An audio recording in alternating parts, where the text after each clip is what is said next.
Graffiti in big cities like New York or LA is so common as to almost become ignorable. The hours of painstaking work that go into making large-scale murals might not even register with passers-by. But in the tobacco fields of North Carolina, they stand out like crazy.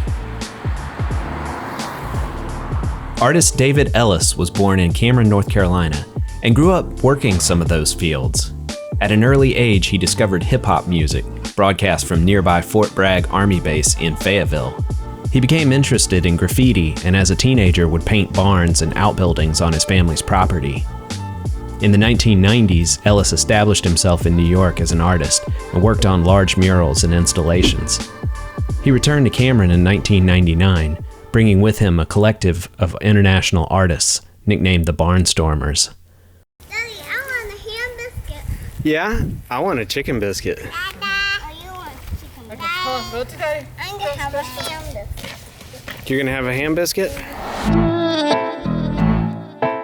This group of 25 artists, including Doze Green, Swoon, Ryan McGinnis, and Maya Hayuk, restored and painted dozens of abandoned sheds, tractor trailers, and other structures around the town.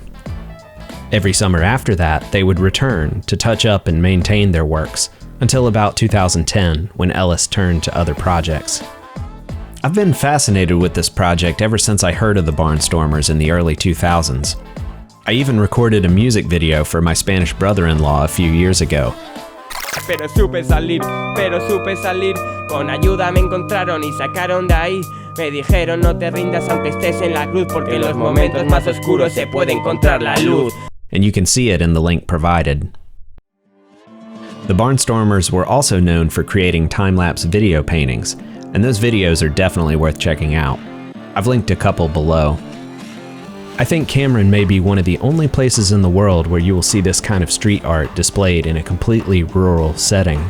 This is a beautiful example of something that's very North Carolina, a blend of urban and rural that creates something really unique. This is one of my favorite spots.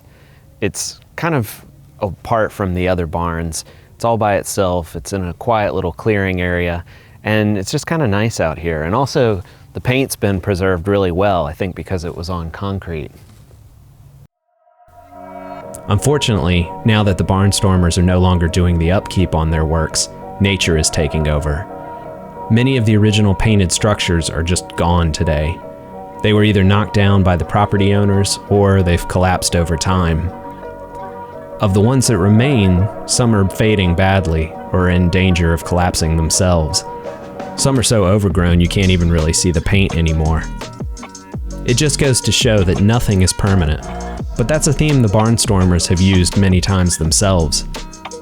The nature of graffiti is that it only lasts until someone else paints over it. If you happen to swing by Cameron, you won't see the Barnstormers' work in its original glory. But it's still there if you look hard enough. Did I mention there's a map? I actually got it years ago at an exhibition of the Barnstormers in Winston-Salem. That's the first time I saw them. The easy approach would be to use the map, but I didn't want to give away spoilers for those who didn't want to see it, so I'll show you that at the end of this video, so stay tuned.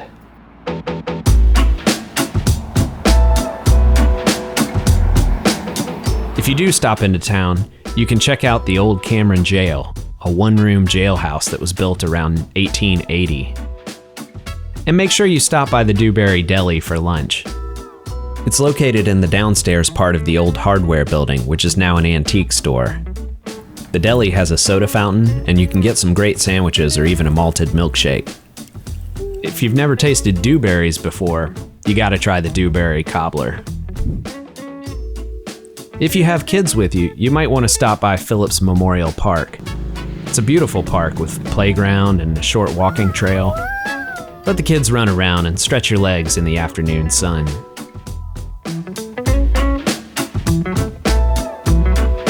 If you like this video and you want to see more like it, you know what to do. I mentioned a map earlier. You could take a few different approaches to going out to look at these barns. You could take the hard way, which is to just drive out to Cameron and drive around and look for barns. That's what I did the first time I went out there, but you really may not find that many that way. Now, you could search on Google Maps for Cameron Graffiti Barns, and that'll take you to the main cluster that's sort of in the center. And there's about 8 barns there, but honestly, you'd probably find those just by driving anyway. They're pretty obvious and they're right on one of the main roads. The second cluster to the south is findable, but the buildings are difficult to get to because of overbrush and thorns. If you go during the summer, forget about getting up close to them safely. You can try to find some of the other barns on the map, but I'll warn you that many are gone. Good luck and happy hunting.